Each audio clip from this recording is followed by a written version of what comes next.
Land reform is the change of laws, regulations, or customs regarding land ownership. It refers to the transfer of ownership from one person to another. It is applicable to the ownership of plantations, large ranches, and agribusiness plots. In some parts of the world, land reform is associated with communism.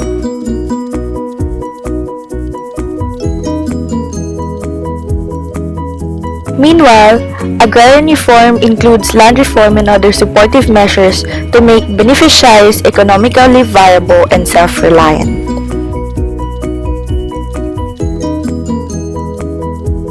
But among the two, agrarian reform is much preferred than land reform because it has more positive concept and a much acceptable strategy to end rural poverty.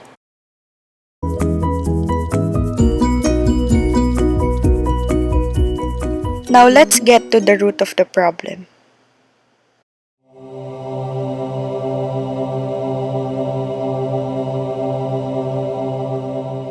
During the pre-Spanish era, when the Datus ruled the Philippines, the land is communal. And the Datu would only take away the land if it's untilled for 2 years.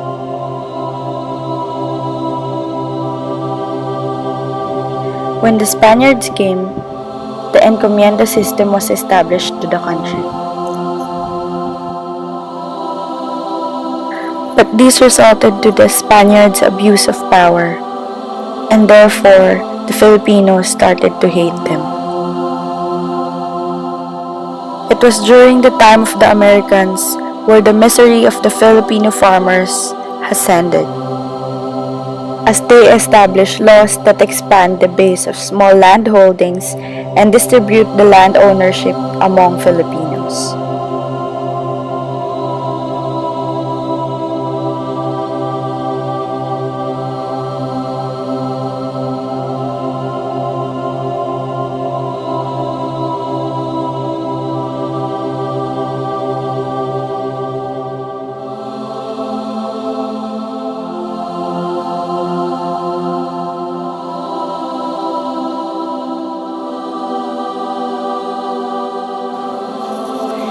To end the agrarian problems at that time, several policies and programs were implemented.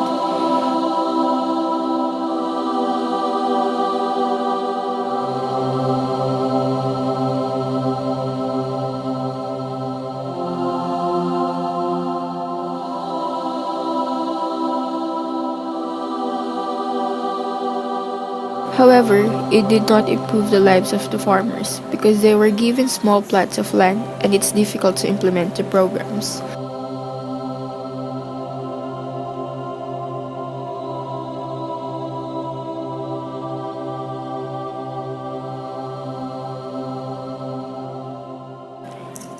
During the war, peasants and farmers formed the Hukbunang Bayan Laban sa Hapon or Hukbalahap, to which took lands and gave them to the poor.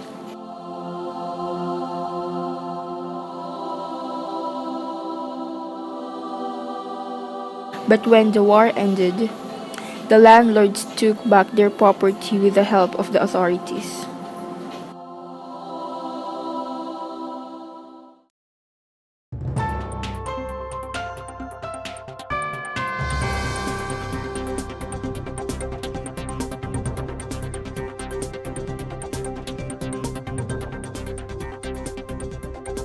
Former President Manuel Rojas established several agrarian reform laws, which failed due to lack of support facilities.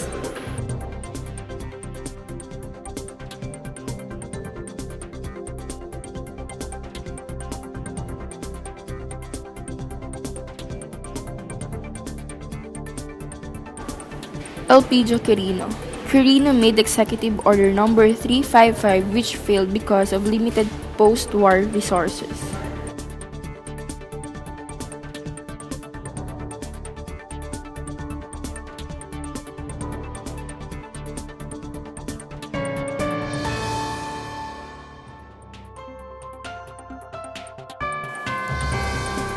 Ramon Magsaysay made several agrarian reform laws during his time as president, which was not fully successful due to the lack of funds and inadequate support services.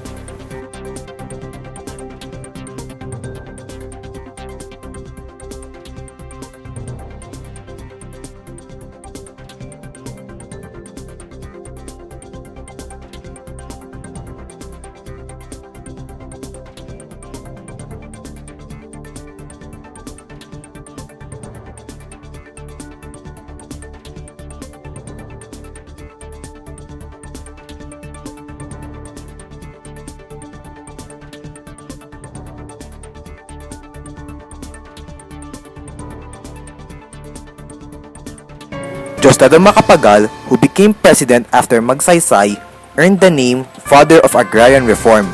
He introduced the most comprehensive piece of agrarian reform legislation named the Agrarian Reform Code or Republic Act No. 3844.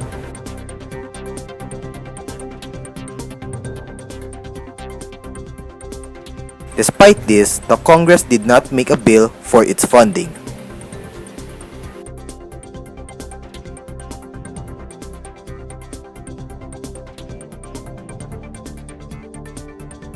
When Ferdinand Marcos became the president of the country, he made several agrarian reform laws, bills, and programs in order to make farmers useful, dignified, responsible, and progressive in nation building.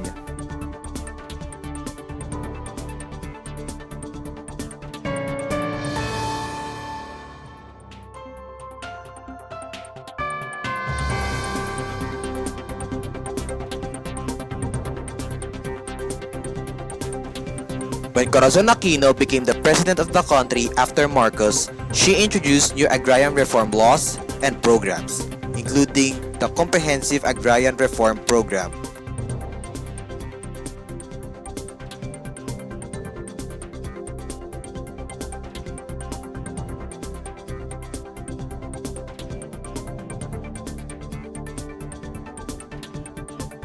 However, she faced challenges in the implementation of CARP.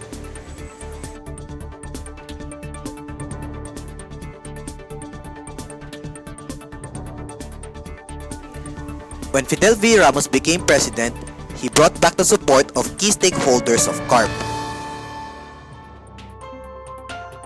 But not without challenges.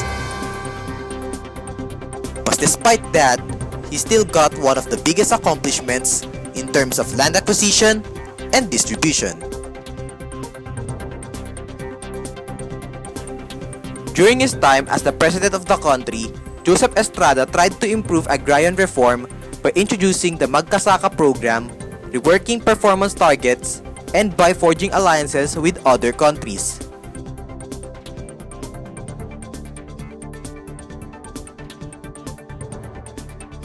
However, they faced problems due to arguments for control over the negotiations.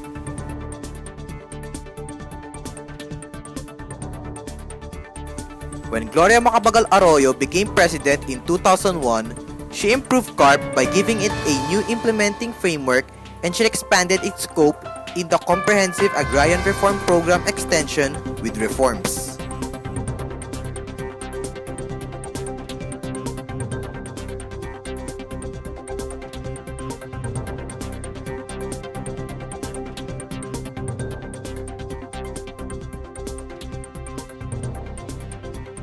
Benigno Aquino III also made improvements on CARP by focusing the Department of Agrarian Reform on sustaining the gains of agrarian reform and by introducing Republic Act No. 9700.